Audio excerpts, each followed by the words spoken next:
बेहतर रिजल्ट के लिए मुझे ऐसा लगता है कि हम जितने स्टेज पर बैठे हुए हैं, आप लोग हैं, छात्र छात्राएं, सभी के लिए कुछ चीज़ें फिक्स है। और क्या फिक्स है? सबके पास, हमारे पास भी 24 घंटे हैं, आप सभी के पास भी 24 घंटे हैं। जब हम आपकी उम्र के थे तब भी हमारे पास 24 घंटे ही थे, है ना? तो हम सभी को ये समझना है कि जैसे बातुती जी ने भी बताया कि वास्तव में टाइम का जो मैनेजमेंट है वो बहुत अहम रोल प्ले करता है।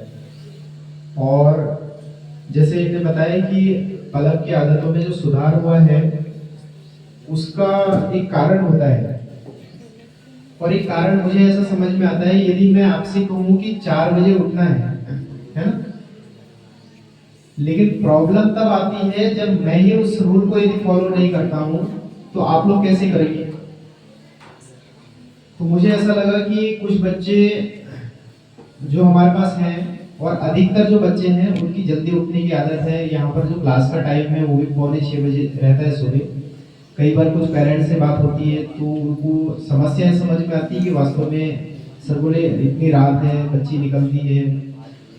तो मुझे भी ऐसा लगता है पूरे देश में 5:45 बहुत कम कोचिंग सेंटर्स होंगे जहाँ पर 5:45 क्लास स्टार्ट होती है।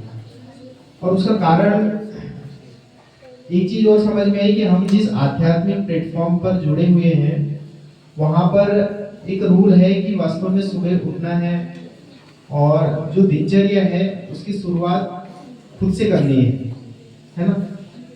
तो मैं आप लोगों से भी निवेदन करता हूं कि सबसे पहले जो दिन की शुरुआत है वो कैसे होना चाहिए। किसी लक्ष्य को लेकर हम दिन की शुरुआत करें तो निश्चित ही पूरे दिन बेहतर होगा, और टाइम कैसे निकलेगा तो समझ में नहीं आएगा।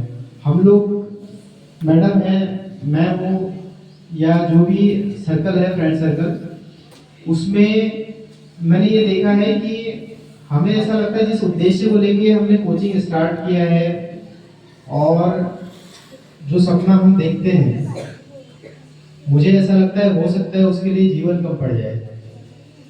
क्योंकि सपना जब बहुत बड़ा होता है तो समय का अभाव समझ में आता है। 24 घंटे कैसे निकलते हैं बिल्कुल समझ में नहीं आता है।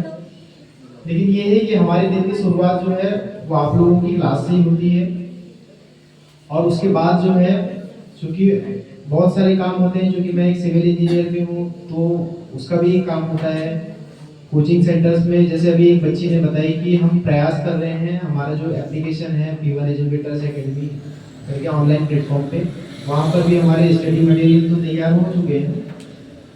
जो ऑनलाइन वीडियोस है वो हम एक एक करके, जैसे बच्चे लोग डाउटनेट पे जाते हैं तो हमें ऐसा लगता है कि जब हम पढ़ाते हैं, मैं स्पेशली जैसे मैथ्स पढ़ाता हूँ तो मैथ्स के पर्टिकुलर एक एक क्वेश्चन की यदि सॉल्यूशन वहाँ पर मिल जाते हैं तो उस पर प्रयास चल रहा है। और 9-10 के बहुत सारे लगभग आधा कोर्स हो चुका है। उसमें समय जैसे जैसे बीतेगा वैसे वैसे सिलेबस भी बढ़ता जाएगा, और हमारा प्रयास रहेगा कि बेहतर से बेहतर सुविधाएं उपलब्ध हो।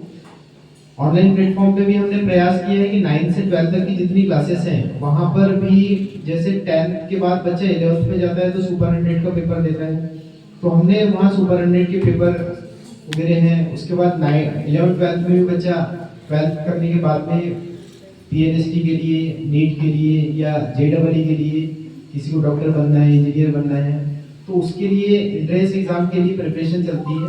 तो मुझे ऐसा लगता है कि ये जो 11th-12th है या 9 से 12 तक की जो सिलेबस है वो बहुत रोल प्ले करता है आपके करियर को बनाने के लिए, है ना? जैसे पहले बारूदी जी ने बताया कि जो बच्ची है उनके यहाँ पलक, तो वो मिडिल में थोड़ी कमजोर थी,